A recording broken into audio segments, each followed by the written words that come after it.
पाएब कौने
सैदपुर की पावन धरती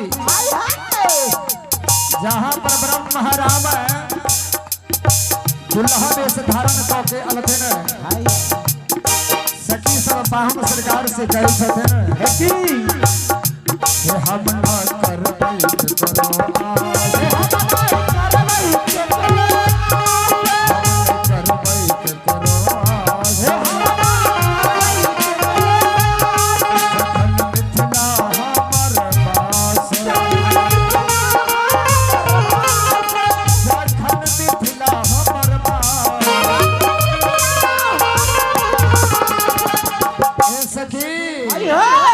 हम नहीं करबै के करो आस जखन मिथिला हमर बास गे हमर बहिनी बसथिन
सेवा में सखी सब